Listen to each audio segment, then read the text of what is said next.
네, 월간 유의처 시간입니다. 이번 달은 올해 있었던 일들을 되돌아보고 현재의 상황과 대책을 짚어보고 있습니다. 오늘은 금리와 물가 상승 등 어려웠던 올 한해 경제 상황을 돌아보고 부채로 여전히 힘겨운 시기를 보내고 있는 이들의 이야기 짚어보겠습니다. 권희범 PD 나와 있습니다. 안녕하십니까? 네, 어서 오세요. 네, 올해 고금리, 고물가로 이제 고생하신 분들이 참 많은데요. 특히 무리하게 대출받은 서민들의 이자 부담이 가중되고 있죠. 어느 정도 지금 어렵습니까? 네, 말씀대로 올해는 예상치 못한 급격한 금리 인상과 물가 상승으로 경제적으로 어려운 한 해였습니다. 지난 2020년부터 2년 동안 1%를 넘지 않았던 한국은행 기준금리는 지난 4월부터 6차례 연속 올라 3.25%까지 치솟았고요. 지난해보다 물가가 얼마나 올랐는지를 나타내는 소비자 물가 상승률은 지난 5월부터 7달째 5% 이상 상승률을 기록하고 있습니다. 특히 서둘러 자산을 형성해야 한다는 압박에 과도하게 빚을 낸 서민들이 금리 인상에 직격탄을 맞았는데요. 그중에서도 상대적으로 중장년층보다 자산과 수입이 적은 청년층이 타격이 더 컸습니다. 큰맘 먹고 대출을 일으켜 집과 주식에 투자한 청년들을 제가 직접 만나봤는데요. 리포트 보시겠습니다.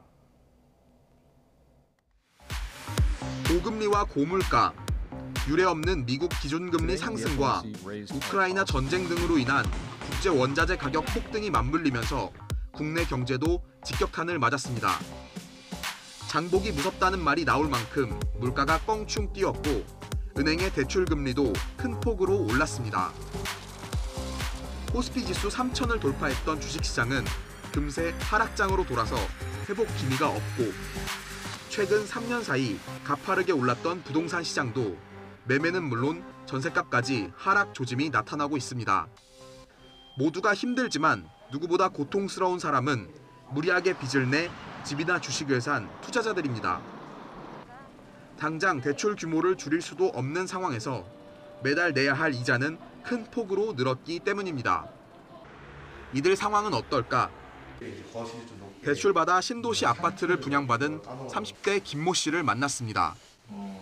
그 당시 때만 하더라도 이제 주담대 금리가 2%대 또는 2% 중반대에서 많아야 2% 후반대였는데 제가 이제 3년이 지난 다음에 입주를 도래해서 은행에서 이제 대출을 알아본 결과 정말 저렴하게 받아야 5.2%에서 가상금리 포함하면 5.5%.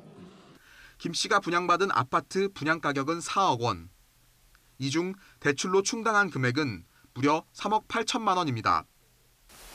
지금도 매달 내야 할 이자만 170만 원이 넘는데 1년 뒤부터는 원금까지 함께 갚아야 합니다. 도저히 버틸 자신이 없어 분양받은 집에 입주해보지도 못하고 부동산에 내놨습니다. 들어가려고 청소까지 다 해놨는데 대출을 일으켜 주식에 투자한 30대 박모 씨는 상황이 더 심각합니다. 2년 전부터 조금씩 신용대출을 받아 주식에 투자하기 시작했는데 자꾸 돈을 잃으면서 제3금융권까지 손을 댔습니다. 제가 가진 돈은 없고 올 지금 상황에서 대출을 받아서 하면은 훨씬 더 단기간 내에 많은 돈을 얻을 수 있지 않을까라고 생각을 했던 것 같습니다. 네. 하지만 목돈 마련이라는 바람과 달리 박 씨의 빚은 어느덧 9천만 원까지 늘었고 보유한 주식 가치는 1,200만 원에 불과합니다. 무엇보다 매달 갚아야 하는 원리금 300만 원이 발등에 불입니다. 중소기업 월급으로는 감당이 힘들어 퇴근 뒤 배달 아르바이트까지 하는 이유입니다. 누구를 탓할 것도 아니고 제가 시작해서 제가 이룬 거니까 착잡하지만 어떻게든 갚아내서 다시 일어서야지라는 생각밖에 없는 것 같습니다. 대출금 상환 압박은 비단 박 씨만의 문제가 아닙니다. 3곳 이상의 금융기관으로부터 대출받은 다중채무 현황을 보면 대출 평균 금액은 40, 50대 중년층이 1인당 1억 4천여만 원으로 가장 많지만 5년 전과 비교했을 때 2030 청년층의 상승폭이 가장 큽니다. 40, 50대가 10% 느는 사이 청년 세대는 30%나 늘었습니다. 이제 젊은이들 2030, 40까지 포함해가지고 올해 이제 상반기하고 하반기의 분위기가 좀 확연히 틀려졌는데요. 그 대출 이자 부담이 한 1년 사이에 한 2배 이상 늘었다. 채무 조정이나 부채 탕감을 위해서 상담을 오시는 분들이 항상 이자에 대한 부담, 그다음에 금리 인상 이런 것들을 부담을 계속 호소하시고요. 무섭게 치솟는 부동산 가격과 전 국민적인 주식 열풍은 지금 투자하지 않으면 도태될지 모른다는 사회적인 압력으로 작용했다는 분석입니다. 또 무리한 투자가 가능하도록 쉽게 빚을 내준 금융기관과 당국도 책임에서 자유로울 순 없습니다. 이제 쉽게 빚을 낼 수 있는 환경이 조성이 된 거죠.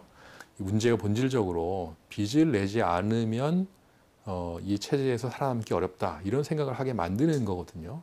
금융기관들도 어느 정도 이제 책임이 있는 거죠. 돈을 너무 쉽게 빌려줘서 이거 가지고 쉽게 돈을 벌 수 있다라는 뭐 이런 쪽으로 자꾸 몰고 가는 거.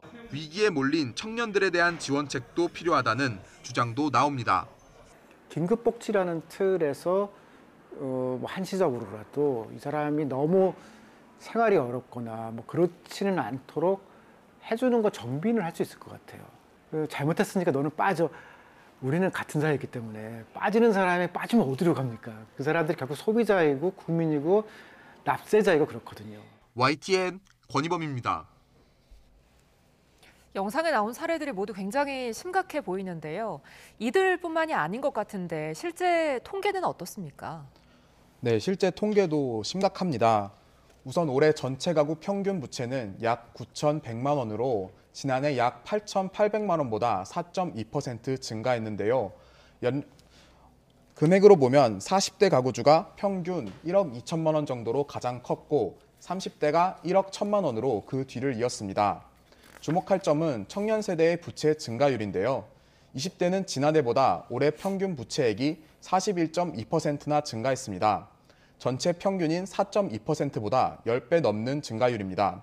통계청은 조사 표본수가 적긴 하지만 대출받아 집을 산 청년이 늘었고 또 주택 임대보증금이 상승하면서 20대의 부채가 가파르게 올랐다고 분석하는데요. 직접 들어보시겠습니다. 29세 이하의 경우에 금년에 금융부채를 얻어서 임대보증금을 끼고 집을 산 가구가 몇 가구 발견됐습니다. 금융부채도 증가하고 임대보증금에서도 증가율이 발생했기 때문에 전체적으로 20대에서 부채가 크게 증가한 것으로 나타났습니다. 또 2030 청년층의 재무 건전성도 상황이 좋지 않습니다. 자산 대비 부채 비율을 보면 39세 이하 청년 세대가 가장 높고요. 또 지난해와 비교했을 때 전 세대 중 유일하게 자산 대비 부채 비율이 늘었습니다. 네, 지금 설명 들어보니까 더 걱정이 되는데요. 당분간 이제 고금리 상황이 계속될 것 같고 경기 전망도 이렇게 좋지 않은데요. 그래서 이제 빚을 낸 이 청년들의 부담은 앞으로도 좀 심해질 수밖에 없을 것 같은데 어떻게 대처해야 될까요? 네, 우선은 많은 전문가들이 한 목소리로 지적하는 점이 있는데요.